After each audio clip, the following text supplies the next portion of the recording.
ऐसे में पहले आज पे फोकस कर लिया जाए। गिफ्ट निफ्टी फिर थोड़े से पस्त मूड में दिख रहा है, 1/4-1/3% के बीच दबाव के साथ आज मंगलवार के दिन भी खुलने के इंडिकेशंस। ऐसे में हॉर्मास बगल में बैठे हैं।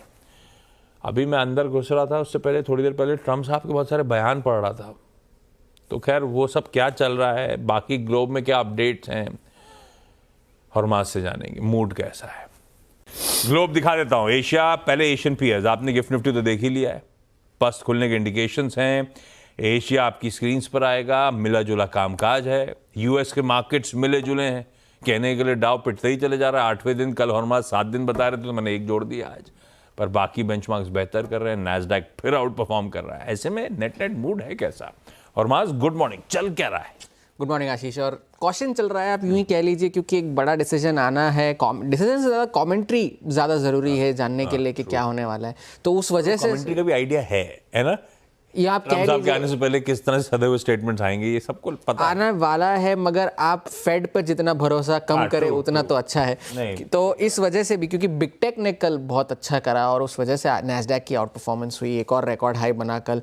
7 जो मैग्निफिसेंट 7 है उसमें से एनवीडिया छोड़कर बाकी सारे शेयर कल बढ़त के साथ बंद हुए। और एनवीडिया जिन्होंने पूरे साल बाजार को स्थिर बनाए रखा, वो अब करेक्शन टेरिटरी में जा चुका है। जैसे आप कहते हैं कि 10% अपने पीक से नीचे गिर चुका है, तो उस वजह से एनवीडिया अब जो है करेक्शन टेरिटरी में जा चुका है। मगर ब्रॉडकॉम में तेज़ी जारी थी। शुक्रवार को जो 24% का उछाल हमें देखने मिला था, उसके बाद एक और 11% का उछाल हमें देखने मिला ब्रॉडकॉम में। तो $1 ट्रिलियन की जो मार्केट कैप हुई थी, उससे ज़्यादा अब और एडिशन हुआ है। 38% शेयर चढ़ चुका है। 180 का जो शुक्रवार को शेयर था, वो अब जाकर अब कल 250 पर बंद हुआ है।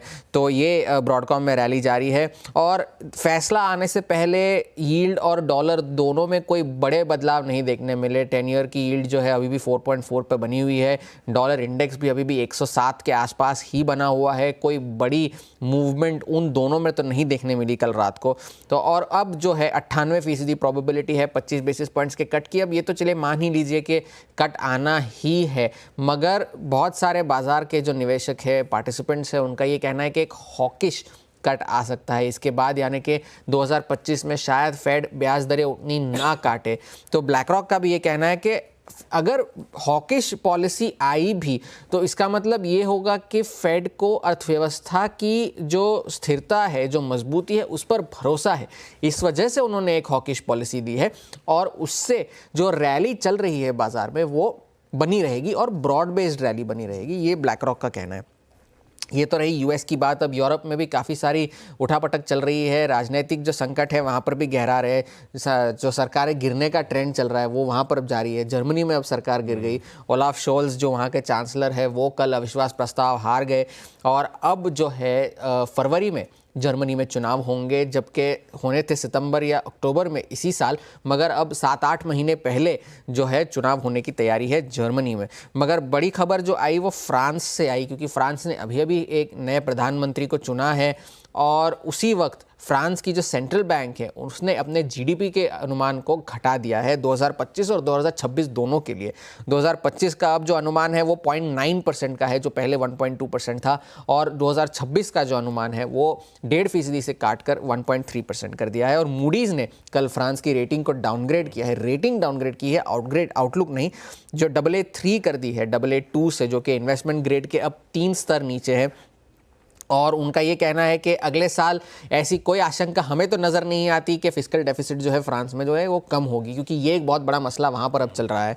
तो वो एक बात है। चीन में कल जो डेटा निकल कर आया वो भी थोड़ा सा निराशाजनक ही था, क्योंकि रिटेल सेल्स जो 5% बढ़ने का अनुमान था वो केवल 3% बढ़कर आए। और जो गिरावट जहाँ से देखने मिली वो कॉस्मेटिक्स में देखने मिली, कपड़ों में देखने मिली और ऐसी सारी चीज़ों, डिस्क्रिशनरी आइटम्स की खरीदारी में देखने मिली। मगर इस सब के बीच इंडस्ट्रियल आउटपुट तो अनुमान मुताबिक ही था, 5.4% की ग्रोथ हुई। मगर ये जो सारा निराशाजनक डेटा था उसमें से एक जो डेटा पॉइंट था वो छुप गया। वो ये था कि हाउसिंग सेल्स में जो है साल दर साल नवंबर के महीने में सुधार देखने मिला हाउसिंग सेल्स में। ये कोविड के बाद जब इकोनॉमी जो है रीओपन करी गई चाइना की 2023 में, उसके बाद ये पहला ऐसा वाकया है जहां पर हाउसिंग सेल्स में है जो सुधार देखने मिला साल दर साल। तो ये तो चीन की बात रही, वहाँ पर भी अभी कोई ऐसा बड़ा डेटा पॉइंट तो निकल कर आना नहीं है, सारी निगाहें फेड पर है। इस वजह से बिग टेक तो चलिए आउट परफॉर्म अपने हिसाब से कर रहा है, मगर ओवरऑल मार्केट जो है थोड़ा सा कॉशियस है।